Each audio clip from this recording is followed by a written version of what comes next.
Hey guys, how are you? Welcome to Mañana No Mas. We're live on YouTube with the Mañana No Mas channel, and this will be session 3 of the 5 levels. Let me turn that off. This will be session 3. This is 3.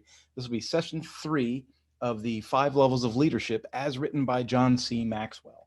So I am absolutely stoked, honored, humbled, all of those things to be able to bring this information to you on this platform. I'll be honest with you. I don't know that I did a very good job of promoting this one. I mean, I had some links go up on social. I had a couple of posts go up, but realistically, I do not know who is going to be jumping in on the live with us today. Usually, I have one or two guests that pop in and kind of see how things are going. But one thing that is nice is I am taking these recorded sessions that I'm doing live, and I'm putting those into the back end of the Mañana No Mas learning system. So I have an academy, an online academy at Mañana No Mas. If you go to mañananomas.com, at the top of that page, you'll see a menu, and that menu goes across and it says Academy for one of the options. When you pick Academy, it's going to take you to a site inside a site. And in there, right on the homepage, is going to be a form where you can join and add yourself to our newsletter. That's one of the first things you want to do because there's a lot of different things going on. And if you don't get the newsletter, you might not be in the mix on what's going on. Next is a list of memberships and courses. And so I don't want you to become overwhelmed when you go to the Mañana No Mas Academy, because if you just go to courses and you start looking through the menu of courses, you'll see if you're new to online learning, I set up a couple courses in there that are no charge. So you can go in and you can, enroll in a course. You can go through some online training if you've never done that before, and you can see what that looks like, what it feels like, how the content flows. Now, one thing that's nice about the online learning management system that I've created is that each of my courses is a little bit different, right? And so the format inside the site is interesting. Like if I want to put quizzes and tests and stuff like that into the different, lessons or sections, I can do that.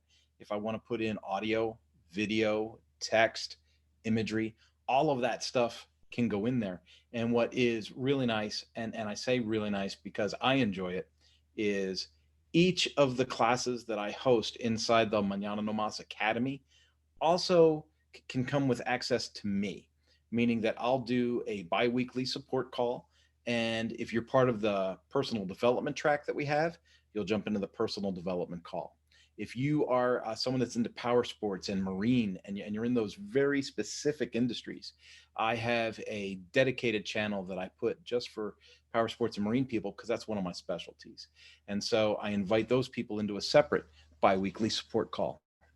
And as that grows, that support call is actually happening on several different times or channels, and that's because you've got people on the East Coast, you've got people on the West Coast. That 3 hour difference, especially how it affects your business day, can be a little different. So I've actually got one set of meetings that I'll do with them for my East Coast and Middle States people, and then from the Middle States West, I've got a separate day where I host for them, and I really really enjoy it because power sports is something that I came up in. It's something that, as far as an industry goes, I was officially employed in the power sports industry, I think, when I was 18. And so, in fact, gosh, even before that. Yeah. So, working with people in the power sports industry and recognizing that no matter how smart, how brilliant, how knowledgeable somebody might be about how to rebuild a motor in an R1, or to work on a L twin, or to work on a thumper, right? And these might be terms that you're not familiar with, but think about this. This industry is built on people that are tied to the product and the culture and stuff of that little microcosm of people, right? But the people that run these businesses and the people that work at management levels inside these businesses, very few of them have had formal communications training. And so, like, when you ask a normal customer, like, hey, when's the last time you enjoyed taking your broken car, motorcycle, boat, bicycle, to the shop to get it worked on it and deal with the people at the counter? Typically the answer is, no, I never enjoyed taking my stuff to the service department. And that's kind of what I'm helping to alleviate, right? I've got a lot of training in communication, customer relations, how to understand, verbal and nonverbal cues, things like that. And so I train people in how to run these service counters more efficiently, more productively, and, a little less harshly, so that they can increase customer satisfaction, they can increase shop morale, and as a result, sales and profits go up, which is a really fun thing to watch happen. So, in case you're wondering how I use all this John Maxwell stuff, right? Because you might be signing in for the first time and you might say, I don't know who this Kurt guy is, and why am I going to listen to this guy anyway? And why has he got a bicycle on the wall behind him? Well, I love bicycling. So that's one. We've got 11 bikes in the garage, me, the kids, my wife. But we've got 11 bicycles. I've got 3 that I routinely ride. I've got a road bike. I've got another road bike that doubles for cyclocross. And I've got a mountain bike. I guess technically I've got 4 because I've got a BMX bike that I'll ride with my son when he goes out to do BMX practice. And so I love, love, love pedaling. I lost a bunch of weight about 3 years ago, and the bicycling culture helps me keep that weight reduced and helps keep me fit. And I'm in my 50s now, so I want to take every advantage I can to make that happen. Now, the John Maxwell stuff comes to play because I've always been interested in leadership and communication and the kinds of things that I was able to do when I was younger, but didn't quite understand why, right? Maybe it's being raised in Philadelphia. Maybe it's having worked in Italian pizza shops or whatever.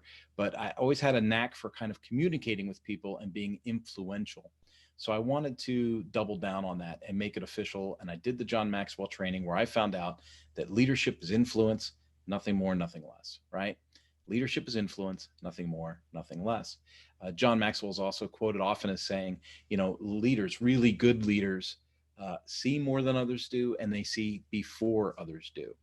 And I pride myself on that quote and my use of that quote quite a bit. I mean, if you just take a look at the idea that, prior to the COVID crisis breaking out, I took training that was generally only done in person in small groups, and I put a bunch of it online and made it virtual. I wanted to give people the basic theory online so I could affect hundreds of people at a time instead of tens of people at a time, right? And then once people get up to a certain level, well, then you can see them in person and you can bump them up where they want to go, right? If you do an online kind of, not online, if you do an in-person consulting, small group workshop, and you've got 8 guys that show up that are brilliant and 4 guys that aren't, well, guess what? Your brilliant guys are here, your 4 guys that aren't are here, and you've got to give the training right in this range to try and bring up the whole room, right? And now you've only got a limited amount of time, and the goal was to get people here, but you've had to bring 4 of them all the way up to here just to match these people. And now what are these 8 people thinking by the time they're in for a day and a half of training and they really haven't gained much yet, right? I mean, it's always good to go over basics, but what have they gained? And so I wanted to find a way, a system where I could get people to go from here, here, and here to this level before we do the workshop. And so that way, when they come in at this level for a workshop, boom, now we've got a better chance of getting the whole group up here. And I hope that makes sense the way that I said it. I saw that as a need. That's what I built. And then boom, the COVID crisis happens. Companies send everybody home. They're working online, they're working virtual, they're working remote. And this gives me the opportunity to say, hey, I saw this coming. I've already got something prepared. Let me show you what I've got. And that to me has been a great timing thing. But now here's the really cool thing is I built this stuff. I didn't have to have other people build it for me. Now I know how to build it. And so now I'm kind of looking at a scenario where I've got a product that's done where I can sign people in and I can help them virtually and I can run these biweekly support calls. But I also have the bandwidth to be able to help other companies get to the position that I am in. And that's been a really, really fun journey. It's been a little difficult and a little stressful over the last few months. I've got a case of the shingles to prove it. But outside of the stress and outside of all the stuff that's been going on lately, it has been extremely entertaining, challenging, and almost fun to be able to twist, maneuver, and pivot to get where I think I need to go. So with that, folks, that is a lot of why I like to cover the John Maxwell stuff. We are in the middle of this book. This is John C. Maxwell's The 5 Levels of Leadership. We've already done the first session where we talked about what the 5 levels were. What I liked about John writing this book the way that he did was he comes right out in the opening and says, here's the 5 levels. Boom, here they are, right? And so it's like, if you're a Cliff Notes kind of person, you could have read the opening chapter and been like, all right, got it, and then moved on, right? But then John does a really good job of breaking it down and just, extrapolating so much detail for each of the 5 levels. So last week we covered level 1, right? And we said that the level 1 was the positional authority, right? That's the idea that you've got a position which gives you a sense of leadership and forces people to listen to you, right? Well, that's the worst form of leadership, but it's the first form of leadership, right? And as you grow, I'm going to reposition myself here and bring the book up so I can get more face to face with you guys. Positional authority is great, right? Like, you need positional authority to establish where you're at. What authority do you have? Where are you, what direction is this going to go in? Here's my spot, right? Like, so you get a spot and then you can start to move forward a little bit. Well, the next step in leadership is called permission, right? So permission, so you have positional leadership and then you have permission leadership. Permission leadership is when the people underneath you actually agree to follow you, right? So there are people that will do what you say because you're the boss. You say, I'm the boss, it's done, get it done now, and they get it done. Did they put their heart into it? Did they give you their best, right? If it's a retail position, did they treat your customers as if those customers were their own? Did they treat, if they're working in a daycare center, did they, coddle and love these children as if they have a vested interest in the success of your endeavor? Or did they look at their smartphones all day and forget to feed the kid at 2:00? Right? Those are the kinds of things that can happen, that can come up. And so let me see here. I've got a notification coming up. Good. All right. I just want to make sure there was nothing happening in the chat. By the way, folks, if you want to participate, if you're looking at this on the YouTube live, or if you are in the Zoom, feel free to go ahead and put a chat in the chat box. You can raise your hand if you're in Zoom, and I'll take a look in there, and you'll get my attention. I'll come running, and we'll go from there, right? But this is meant to be interactive. But however, when I'm doing the teaching part, it seems like it's not too interactive. Most people just tend to listen. So anyway, so permissional leadership is really, really interesting because it's that next level. And unfortunately, it's a level that a lot of people never really aspire to, that they never get to. Old school managers are like this, right? Management is like, you just want to maintain. You just want to keep things going. You've got some processes, clock in, clock out, turn the machine on, turn the machine off, management, right? And then there's leadership. And we talked about this when we covered the Leadership book. With leadership, that's the idea that you want to move forward. You want to interact with people. You want to help them find success, right? And that's what this book is getting to, right? So positional leadership might be more like a manager.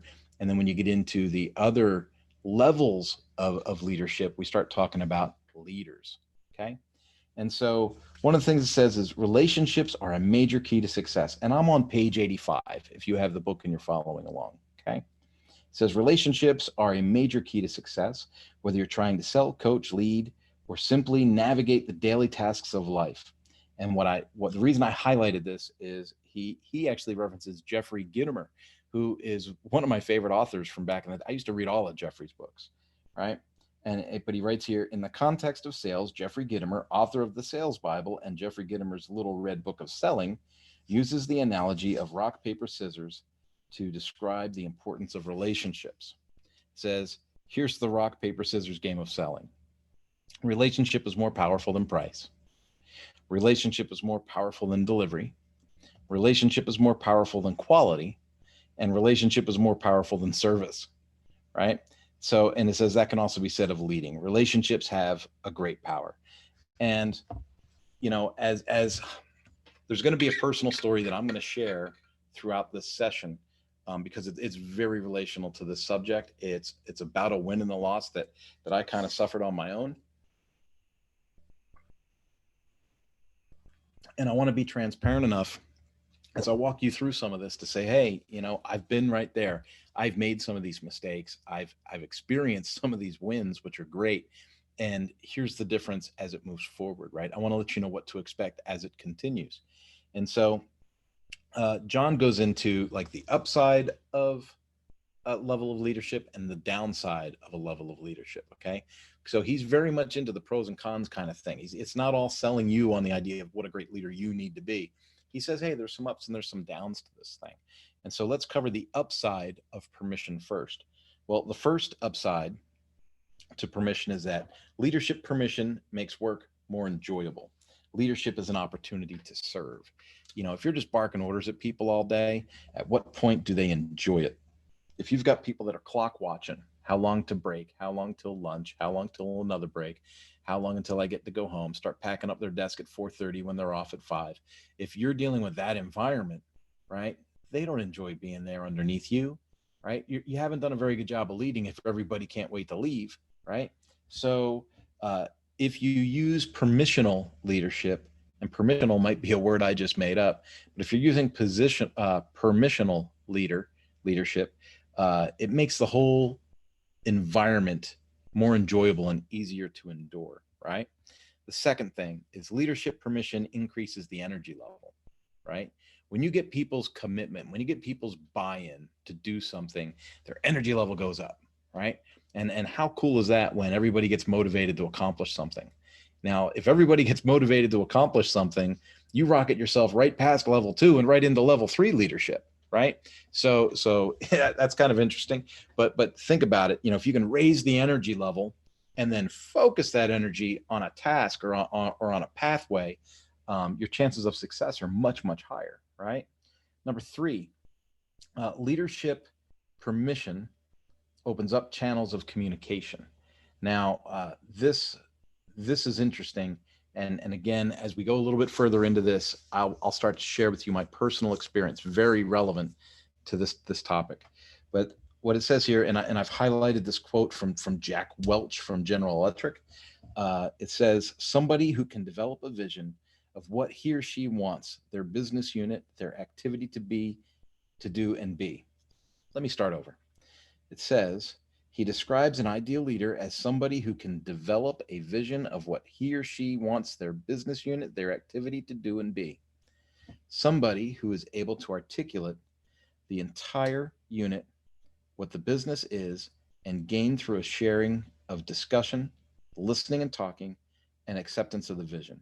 And someone then can relentlessly drive implementation of that vision to a successful conclusion. When smart people start to lay out quotes, they get interlaced, right? There's a lot going on there with what he's saying.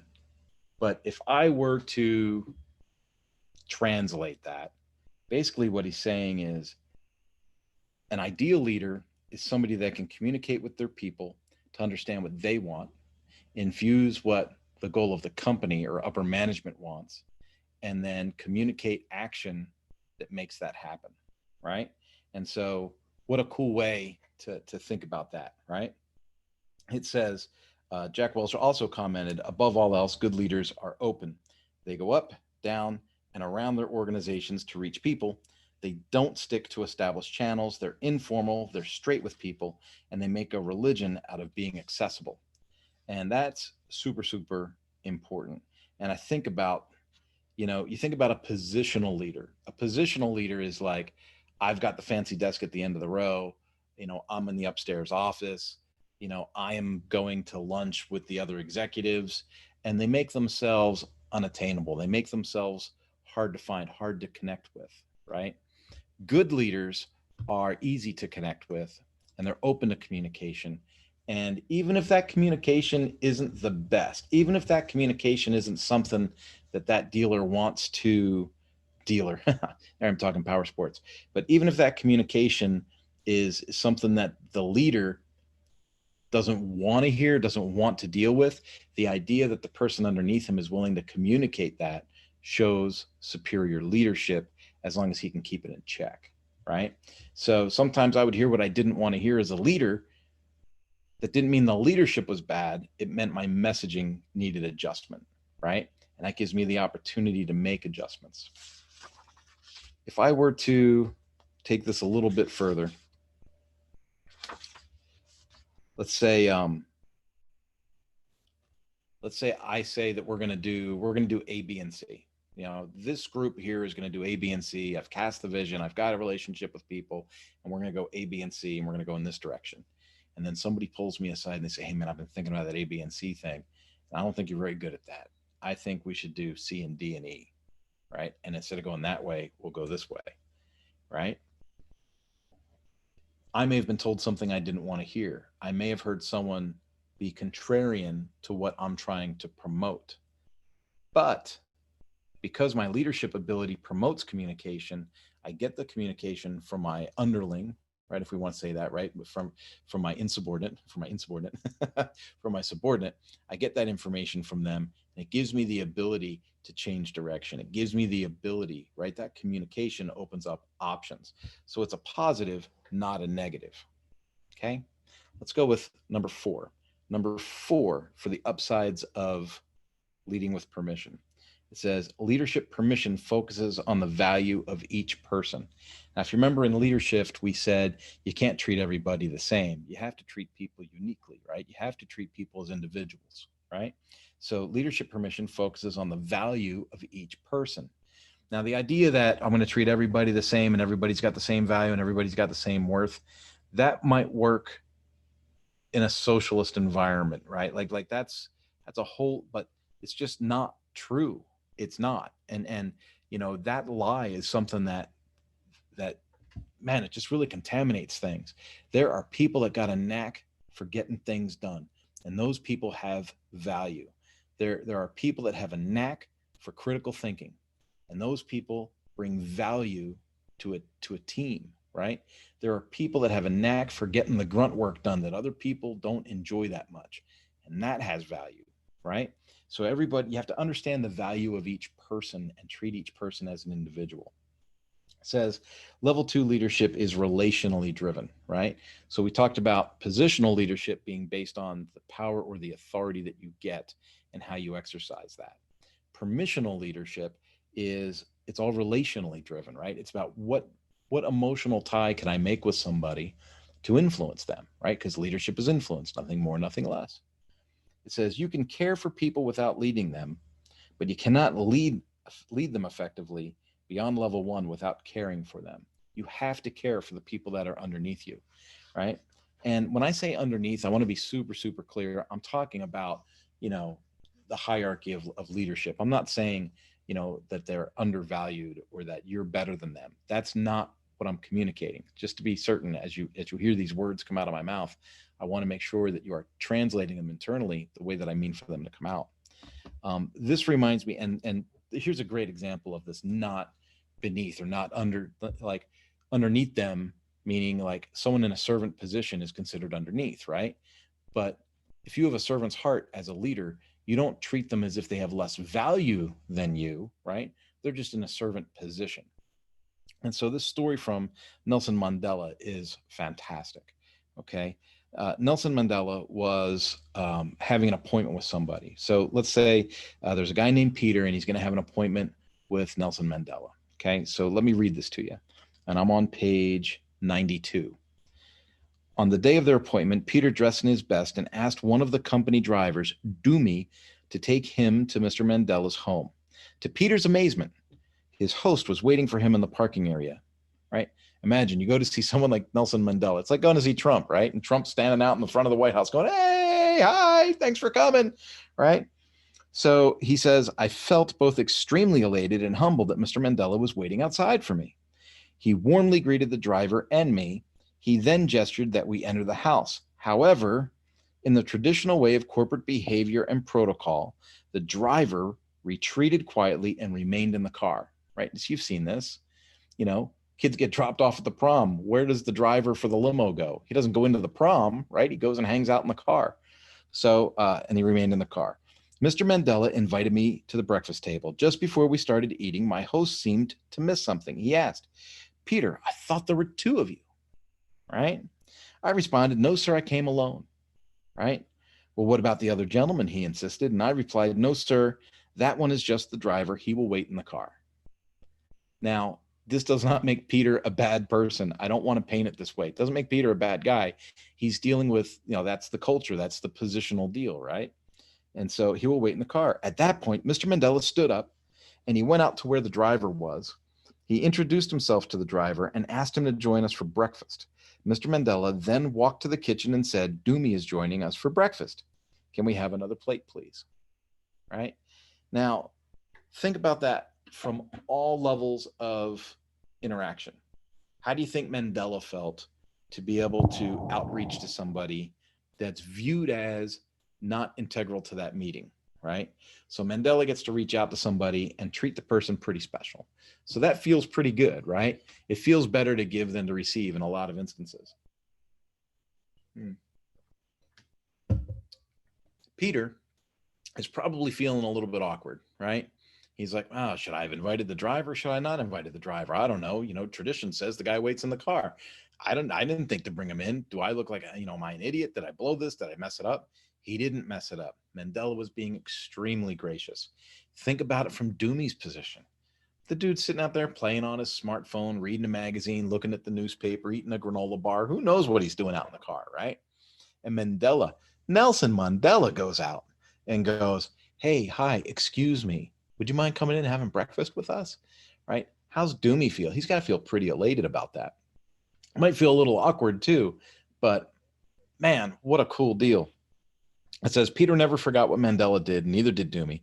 Peter went on to say, when leaders learn to see the personalities that lie behind these seemingly humble titles, drivers, guards, and servants, the people in those jobs do not just feel appreciated, they discover and walk into new horizons of their lives. They become great performers at what they do. They find personal fulfillment. That is the impact great leaders have on people, but you don't have to be a great leader to care about people. You just have to make the decision to do it, right? And I love that story. I can't think of how, I can't even count how many times I'll go to pay a toll on the highway and I drive up and the window's down and there's someone in the booth. I'm like, hey, how you doing this evening? Good to see you. You're holding up good. I pay the thing. I don't, hold up traffic or anything, but I just treat them like a human being, and to just see them, their demeanor changes. They smile, they lighten up, their head comes back, their shoulders go up, right? So if you can have that kind of effect just by greeting somebody in a polite way, imagine if you invited somebody in for a meal. Right. That is just fantastic. Now let's move on to 5, because I'm getting too far distracted on Nelson Mandela. 5, leadership permission nurtures trust. If your people don't trust you, they're not going to do anything for you other than what they have to do. Right. This came up in the last session last week. You have to be able to instill trust. So the way you communicate, the way you make eye contact, the way you shake a hand, all of those things help nurture trust. And so you have to have, it says leaders who move from level 1 to level 2 stop trying to impress others to maintain their position and start developing trust to maintain their relationships, right? Because building relationships is the key to things. It says here, trust is the foundation of permission. So that covers the upsides of permissional leadership. So what are the downsides of permissional leadership, right? So I'm talking to you guys like this is the upside, right?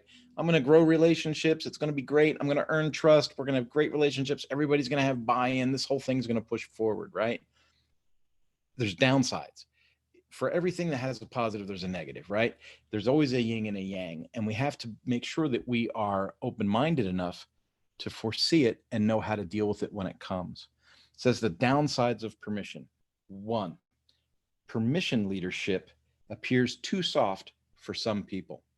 If you're in a company culture that's dry and it's very hierarchical with, president, vice president, associate vice president, manager, senior manager, junior manager, and it's like that, if you're in a organization that's all wrapped up in titles and who has what color desk, and you get a wooden file cabinet or a metal filing cabinet or a hanging folder, like if that is the environment that you are in, to be a relational leader within that environment, man, you're like a bonfire in the middle of the office, right?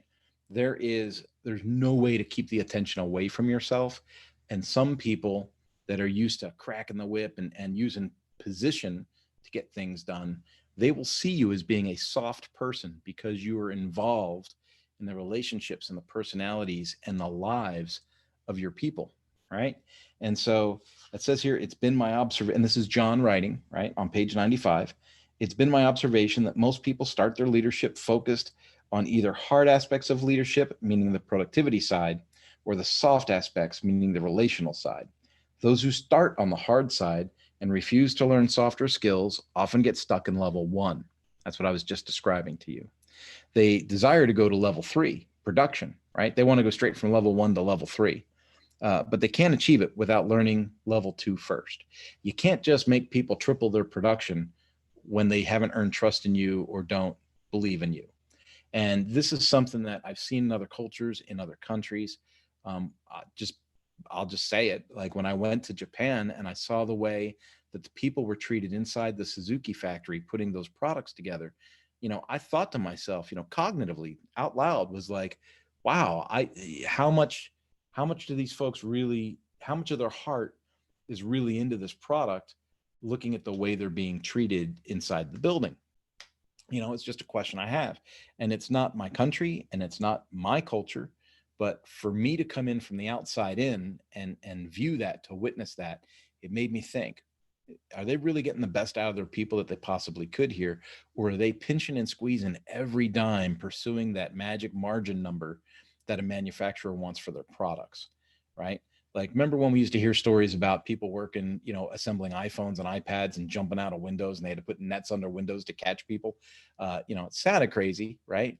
But if you treat people like machines, you're not going to get normal behavior from them, right?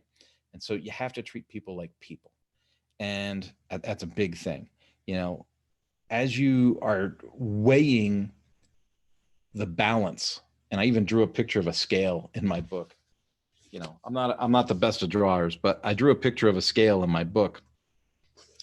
As you're weighing the balance between, soft management and hard management, relationships versus productivity, it's a dancing act. Remember, we talked about the leadership dance when we covered leadership. It's that same kind of, there's got to be some balance to it. And that's, the downside of permissional leadership is that you have to monitor yourself. Am I being too close, too attached, too chummy with people? Or am I being too hard and driving the numbers too hard and being too much of a legalist, to get the best out of my people? And there's a balance to it, and you have to figure that out. It says it takes both permission and production to become a good leader. It says, John says he got stuck on level 2 because his softness became a lid of his leadership. That's pretty stinking transparent to a guy that's written, over 45, 50 books on leadership. He says that, earlier in his career, he was soft. He wanted everybody to love him. He says that in multiple places in his writings. He'll say, I was devastated if everybody didn't love me. There's even a story in this chapter of the book where John is getting voted in after his first year of pastoral duty at church. He's getting, the congregation would vote on whether they kept the lead pastor or not. And he got all the votes yes, 1 vote no, and 1 person abstained from voting. And he wasn't even sure he wanted to stay at the church because 1 person wanted to vote him out, right? And so he was so overly balanced on the soft side, on the relational side, that he had a hard time getting to level 3 and being productive, right? Because he was just trying to love on everybody. Let's move on to number 2. The second downside to permissional leadership is leading by permission can be frustrating for achievers. Now, this is one that affects me a little bit, right? Just think of the name, mañana no más, tomorrow no more, right? Don't put off until tomorrow what you can do today, right? I have over a decade of not missing a deadline and not going over budget, right? In fact, I'm coming up on 2 decades. I'm coming up on 2 decades of never missing a deadline and not going over budget on a mañana no más project. So if that's my mentality, right? If when I tell a customer, I'll have this done by Christmas and it's going to cost $3,000 or less, it's going to be done before Christmas and it's going to be less than $3,000, right? That's just the way that I do things. It's the way I'm wired. It's the way my head works. And so there are times where when I am in the leadership game and I'm working with people and I'm at a level 2 situation with a newer employee, I'm earning their trust. I'm building this relationship. There are times where my brain is immediately going to level 3. I want to produce something. I'm looking at the calendar, I'm looking at budgets, and I'm going, man, if this guy doesn't pick up the pace, this isn't going to work. But you can't jump the gun. You got to focus on relationship and be balanced in your approach, right? And I struggle with that myself. It says you must win both levels as a leader to be successful. And again, we're talking about that balance, right? You want to be healthy. 3, permissional leaders can be taken advantage of. Boom. 3, permissional leaders can be taken advantage of. This has happened to me. I'm going to tell you right now, it has happened to me. I once had a guy on a team, just kept extending one grace after another grace after another grace. He kept trying to deflect blame and, wanted to blame things on other team members that were productive, that had a track record of production, right? And I had a good relationship with that team. And then as relationships come and go with different people, this one relationship just never seemed to solidify, right? And it just kept going. And next thing you know, we're in over a year and there's no completions. There's no project completions. Things just aren't coming together. And so there are times where the relational aspects of the leadership game just don't work. Now, this person could have been wildly talented, and I believe that they were wildly talented, but just didn't have the focus or the desire to put that talent to work in the direction that my team needed it to go in, right? And I was unable to build that relationship to a point that would focus that for him, right? Remember, it's a two-way street. You can communicate with people, but if they don't welcome the communication, or if they communicate on a different channel, sometimes it just doesn't work. And sometimes, I hate to say it, but sometimes you just gotta endure that split so that you can move on to something better. And, and I think in our case, it worked out for both of us for the better. But, and I don't hold malice towards that person. I just know that I was not able to get them to produce what they needed to produce.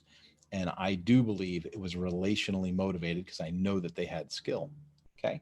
But let's take a look at when they say a permissional leader can be taken advantage of. There's takers, those who leverage the relationship to better themselves, but not you or anyone else. They borrow your influence, but keep the return. Okay. So let's say that you're working for a company and you've got access to educational assets, goods, products, services, and somebody that is on your team has the ability to add to that value or seizes that opportunity to maximize exposure to those assets for themselves, right? And so that's someone that's taking advantage of the situation. Developers, those who leverage the relationship in a positive way, bettering themselves and you. It's good. Acquaintances, those who live off their relationship with you but never do anything with it. Okay. They hang around waiting for something good to come to them, content to live off of others' successes and never taking responsibility to grow themselves. That is something that you will see if you are overly relational with people, or you allow people to be overly relational with you. They rest on the relationship rather than developing themselves, right? And they might say things like, I need you to develop me. I need you to give me access. I need you to invest in me. I need you to, but you hear what's happening there? I need you. I need you. I need you. And you don't see them making the investment in themselves, right? And true growth has to come from within. It can't be external. So you can, if someone has the internal desire to grow, you can externally assist them.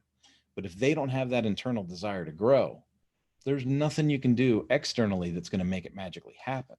And so that'll happen a lot. And at the end of the game, at the end of when everything comes to fruition, you will be the one that gets the blame for that person's lack of success. And it's duly appointed. You were the leader, right? You were charged with making this a success. And every now and then, a leader's got to chalk up a loss, right? And so that'll happen. The other thing is friends. It says, friends, those who enjoy their relationship with you, returning your goodwill and never taking unfair advantage of it. That's a good side of, not being taken advantage of, right? There are people that worked with me at Suzuki that I'm still friends with to this day. I have multiple phone calls a week with someone that worked on my team. I even have someone in the Manana no Mas Academy that used to work on my team. That's part of the biweekly support calls and all those fun things that we do. So that's kind of interesting, right? To know that from a leadership position, I was able to keep those relationships going.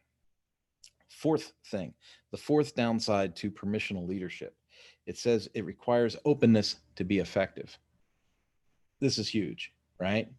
So many times in a leadership role, you want to put up walls or you want to shield yourself from being too transparent with people. You're afraid that it's going to make you look weak.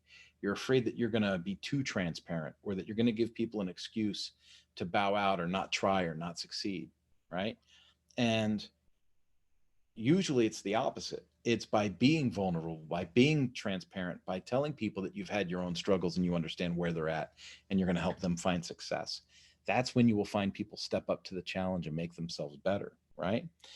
He quotes Pastor Rick Warren in this part of the book, and we're on page 100 for reference. It says, author and pastor Rick Warren observes, you can impress people from a distance, but you must get close to influence them, right? And then he says, the most essential for leadership is not perfection, but credibility. People must be able to trust you, right? So I don't need to be perfect. I just need to be trustworthy. I don't need to be perfect, but people need to know that they can depend on me or know that I'm being genuine, right? And how do people know that you're being genuine? You just be genuine. Just be genuine. And over time, people will begin to recognize that you're not full of it, right? Number 5, permissional leadership is difficult for people who are not naturally likable. There's no cutting around it. If you're a jerk, you're a jerk, right? There's times where I'm a jerk. I'm a very direct communicator. There's times where I'll be in a meeting with a bunch of people and everyone will be talking A, B, C, whatever. And I'm just like, and it comes in and they go, Kurt, what's your thought? Kurt, what's your opinion? And I go, oh, this is what I'm thinking. And I just blurt it out. And people in the room like me, hate me, whatever. It is what it is, right? Which is a horrible phrase. But they'll say, oh my goodness, I can't believe Kurt said that. Now, people that I have built a relationship with go, well, Kurt's a direct communicator and at least we know where he stands, right? And I'll say, I'm not trying to hurt your feelings, but this is where I'm at with this, right?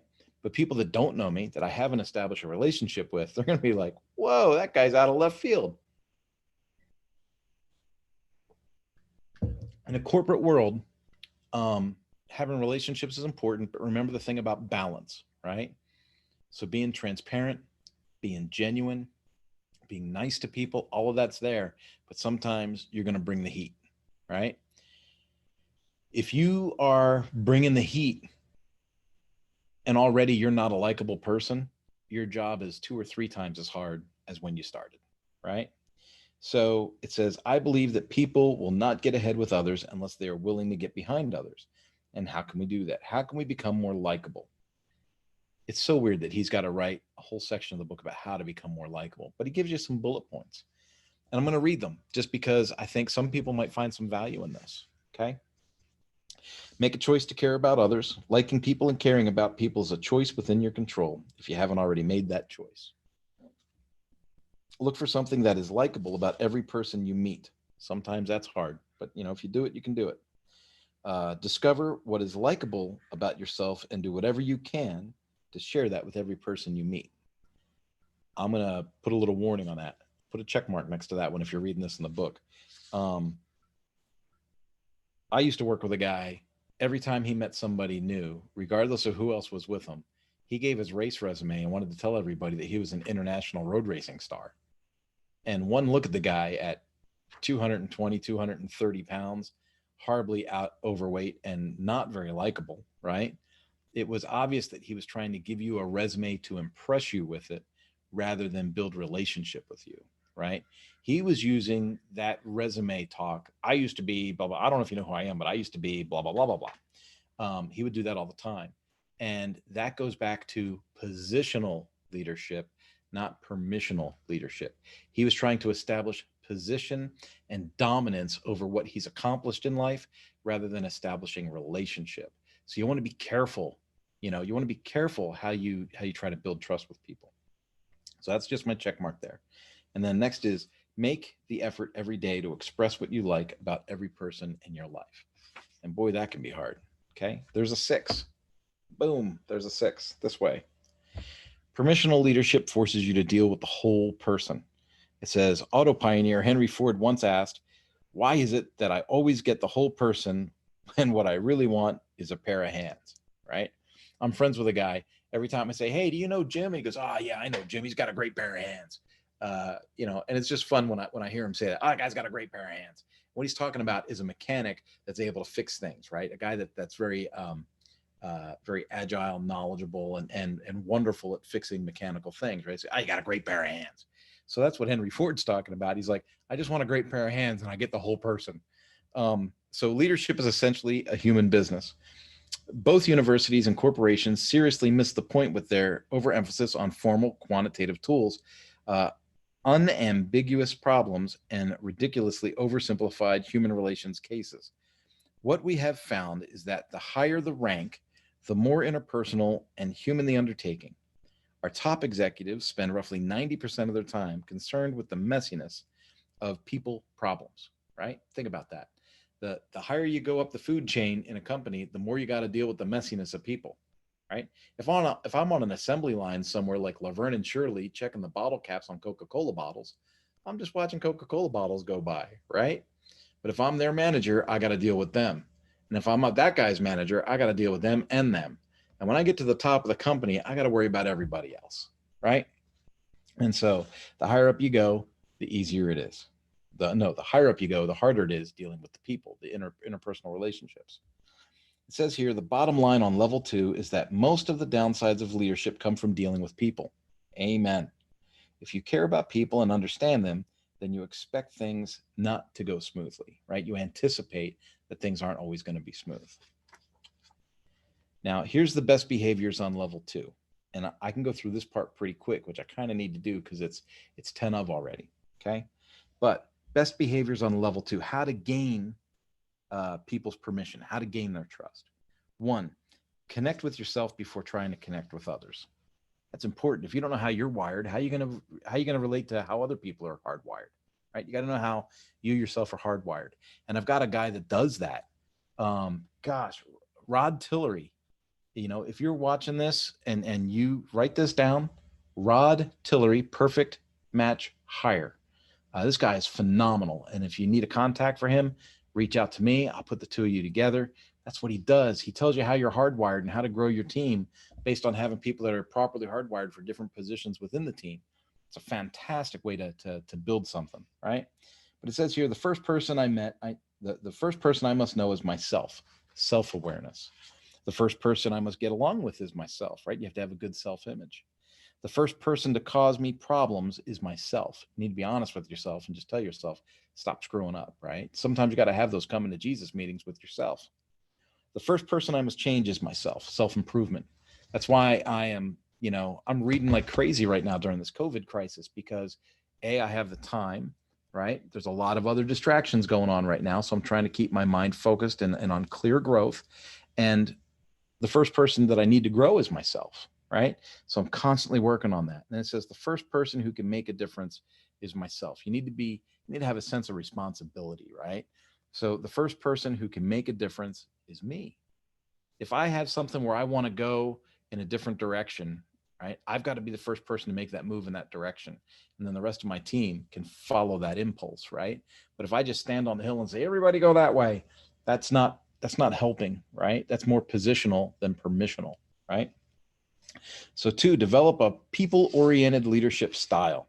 Easier said than done. I'm not going to go into details about that too much because I still owe you guys my relational story about this whole subject.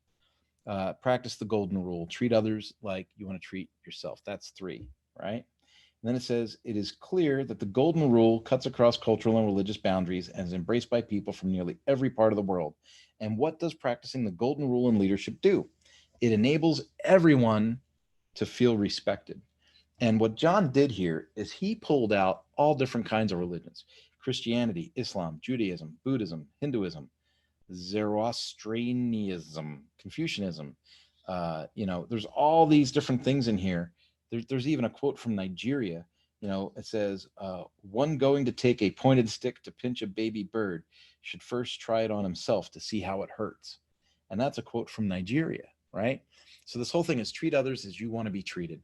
And it's a universal concept. It's not a Christian thing. It's not a Jewish thing. It's not a black thing.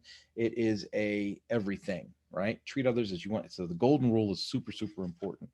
4, become the chief encourager of your team. Be the cheerleader for your team, right? You don't make yourself look good by making your team look bad. You make yourself look good when your team succeeds. So you want to be their cheerleader. You want to get them to where they got to go. And then you want to strike a balance between care and candor. And that's that balance we talked before earlier, right? There's the care, the relationship side of it, but there's candor. Hey, man, hey, I know you're having a hard time. I know that this is rough. Hey, I know that this personal experience, is distracting you in some way. How can we get productivity up a hair? How can we, and get them involved, get their input and figure out how are we going to take this thing to another level, right? But strike that balance between care and candor. It says caring values the person while candor values the person's potential. It's not just about producing numbers and increasing your margins as a business. You want to recognize the person's potential. You want to help them become the best they can be, right? Caring establishes the relationship while candor relationship. That'll happen, that's for sure. And I might as well just go into it now. We've only got a few minutes left. When I was at Suzuki, I had a guy that just plain didn't like working for me. There was another guy there that didn't plain like working for me either, but he quit. He left. He to be the manager and the manager. And so it was never going to work out, right? He got gypped out of his chance. And so he went to another company to try and get his chance there. He's a great guy. I wish him nothing but the best. Fantastic. But the guy that was left behind never did like me. Went on for 2 years, 2.5 years. I mean, just battling. Boom. I'd be holding a meeting. I'd be trying to be nice to people. I tried everything. Be nice, be mean, ask questions. How can I help you? How can I this? How can I that? And, this candor thing and this being transparent thing that came up a few pages ago, we literally went on a business trip together and we went out. I bought a couple of beers and a meal. Okay. And would be totally against company policy. It just flat out said, dude, I've got my own struggles. I've struggled with this. I've struggled with that. I've struggled with the other thing. I see you struggling. I've got tools that can help you find success, but you won't let me help you. So what is it going to take for you to let me help you with all the stuff? At no point did I say I was perfect. At no point did I say I had all the answers. And at no point did I say I could do this on my own. I need your help. I need you on the team. I've already screwed plenty of things up in my past, but now we have an opportunity to do things and knock it out of the park. I need your help to do it. How can I get your buy-in? Very direct, right? I will tell you that after that, fantastic. In fact, I no longer work at that company and we still text, send each other memes, pictures, emails, phone calls, and this is a guy who couldn't stand me. This is a guy who went to HR and tried to get me fired. I was told I wasn't allowed to fire him. I mean, it was just like this for years. And then finally, it was just sitting down and using the content in a book like this that was not, and when we talk about productivity and we talk about people finding success, this individual, I mean, literally, before I got the job as manager, literally would sit there and watch movies at work, right? Because he just didn't have proper guidance, didn't have proper influence, didn't have proper expectations, either way, coming or going, right? And without the proper leadership, he didn't have the inspiration to lead himself. Plain and simple, right? And he had goals and aspirations and wanted all these things. And he was a little bit younger. And so that's kind of fits in some of that mold, right? There was some stereotypical behavior there, but non-stereotypical behavior as well. And it was like, what's going on here? And you know what? He may have been justified in some of his behaviors and some of his thoughts and some of the ways that he was, enacting his internal thoughts. And so when we had that confrontational conversation and we set things straight and we cleaned the slate and we said, what's it going to take for us to help each other and make this better? It was unbelievable. Productivity through the roof. Remember I told you about the other guy that couldn't get anything done in a year. Well, this other individual, I couldn't stop him from getting things done. It was one project after another. He was doing things mechanically, building crates, rebuilding motors, building training assets, all kinds of stuff. Then in the written word, making video product, audio product, writing scripts, recording voiceovers, and then traveling on behalf of the company and enduring time away from his young family, right? So I think about all of these things, and it all hinged on leadership. It all hinged on leadership. As much as I want to be the leader and blame everybody underneath me, because that's human nature, that's not the case. It was my lack of leadership for the first 2.5 years. Because remember, I said I tried all kinds of things. I tried this, I tried this, I tried this, I tried this. I was trying all kinds of leadership techniques to try and figure out how am I going to burrow into this person and win them over to the team. And it took so long. But when we finally found that right combination and we finally had that correct interaction between two individuals, remember what we said? You got to find the value of each person, right? It's right in here. Man, we covered a lot of pages today. Where are we? Oh my goodness. You got to find the value of each person. Oh, it's all the way back here. I think it's there we go. Page 91. Says leadership permission focuses on the value of each person. It took 2.5 years to find the value of that individual and draw that out of them. And once it was drawn, it was a fire that could not be put out. It was fantastic. He went from being one of the worst people on my team for me to deal with to being one of my most valuable players, right? And it's because my leadership wasn't what it needed to be when we first started out. So it says caring should never suppress candor, while candor should never displace caring. There's a whole bunch of bullet points here, but at the end it says, as you work with people and have candid conversations, allow me to remind you of one more thing. Candidness is a two-way street. If you want to be an effective leader and earn your way to level 2, you must allow the people you work with to be candid with you. That's important enough, and I think valuable enough to share again. And I've only got a couple minutes left. But it says, as you work with people and have candid conversations, allow me to remind you of one more thing. Candidness is a two-way street. If you want to be an effective leader and earn your way to level 2, you must allow the people you work with to be candid with you. And I would invite that 100%. When you empower people to come to you with situations, and I put rules on it. Like, you can't just come to me and complain all the time. I would tell people, don't bring me problems unless you're bringing me possible solutions with it, right? Don't come and bring me your laundry list of woes and complaints. Come to me with possible solutions, and then we can have an educated conversation about how we can move forward. And it worked really, really, really, really well. Invite people to correct you. Invite people to make you better, because you're trying to make them better, right? They can make you better. And it's fantastic. The give is amazing. Now, this book stresses the 21 irrefutable laws of leadership. And when we went through level 1, it had the first 4 levels of leadership, and the first 3 levels, the first three laws of the 21 irrefutable laws of leadership were affiliated with level 1. Here are the laws that are associated with level 2. It says the law of influence. Well, that's obvious, right? As I build relationship with people, I gain influence. The law of addition, okay? The law of addition. Why do people initially want to be in leadership? It's to gain power, to have more freedom, to receive a bigger paycheck, to feed their ego. Many times leaders begin their careers with selfish motives.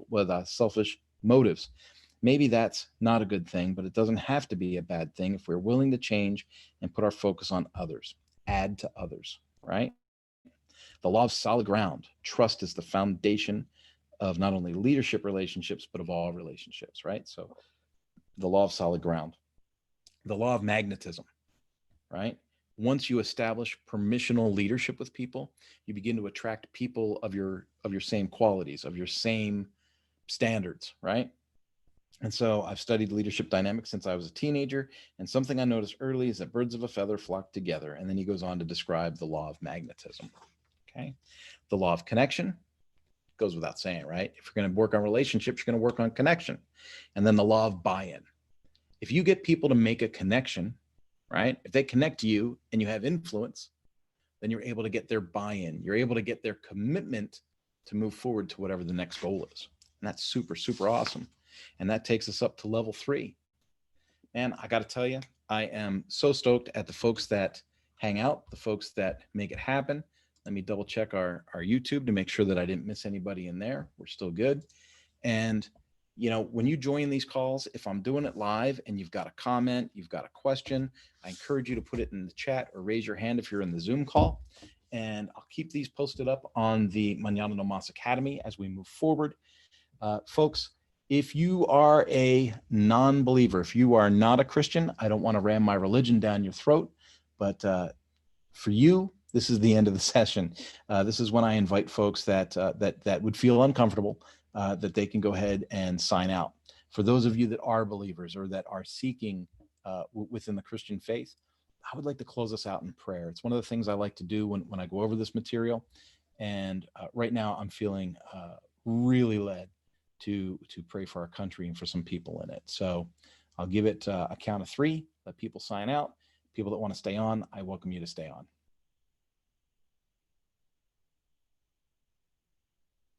All right. Heavenly Father, I come to you today ecstatic and thrilled that people sign in and that people are interested and that people are looking to grow and to grow in their way of communication and relationship building and their roles in leadership. So, Father, thank you for the words and thank you for the guidance and thank you for the tools that make it possible to share this information with people. Father, I do want to pray and I want to select my words properly for people that are listening in. But Father, I pray for cities like Seattle. I pray for the things that are going on in our society right now. Father, I pray for people to understand the political nature of organizations. Father, at no point do I want to say that lives don't matter, right? But if I click that donate button and it says make a donation to Joe Biden and Nancy Pelosi, and that somehow is helping Black lives, I can't seem to connect those dots. Father, I pray for people that are struggling with those same issues. I pray for people that have an opinion and can't share it for the fear of being fired. Father, I pray for people that aren't sure what to believe. I pray that you would give them clarity. Father, I pray for people that are frustrated. I pray for people that are feeling the stress of what's going on between COVID shutdowns and lock-ins and then on the other side of the coin, Father, with riots and protests and all of these things that are going on. Father, with people in our government that are, charged with crimes and going to court and impeachments and just everything that's going on, Father. I know this.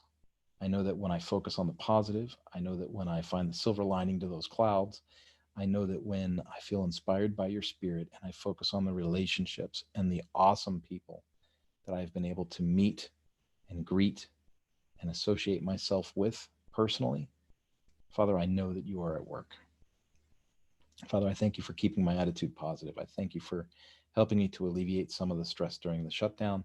And Father, I thank you so much for the relationships and for the support that you facilitate, that you allow to happen. Father, I ask that you would help us to be a light to others, help us to be a channel of positivity. And Father, I ask that you would take some of this leadership training that is available, and Father, that you would impact people that need the impact the most. God, I love you and I thank you. Amen. All right, folks. Wow. I've said it before. I'm going to say it again. I am super, super thankful. I love your support. There are times where I think, why am I doing this? And then I get an email. I get a phone call. I get someone that's looking at something on the website in the academy that's watching the replay. And I'll get something that says, hey, now I know why this happened. Thank you so much. Or now I can understand ABC. And that to me makes all of it worth it. I don't even charge for the 5 levels of leadership or for leadership or these things. Maybe that'll change in the future. I don't know. But for now, I believe in doing what's right. I believe in doing what I'm called to do. And I believe that I'm being taken care of. I believe that God will fill in the blanks. Opportunities will come when opportunities are needed. And I don't need to fleece everybody and strip their wallets clean, right? So if you get the chance, pray for me, pray for clarity, pray that that plan continues to work. And, as a lot of my customers are essential businesses and still open, I would love to hear from them, and I would love to have their input, their buy-in, if you would, to join the training and become customers. But I also know that, we say in these uncertain times, no, they're pretty certain. It's pretty certain that this is going to be a disaster for a while, right? But when do you need the training? You need the training always now, right? You would need the training yesterday, but yesterday's off the books. So now is the next best time. And so I've got a really, really good program, and I know I've got something that will add value to my clients, and I'm looking forward to adding to that listing. If you're in a similar situation, I pray for you, and I hope that you find your options as well. Have a great day. Thanks for checking in. And if you're watching the replay on the Mañana No Mas Academy, thanks for being in there. You're part of the family. Bye-bye.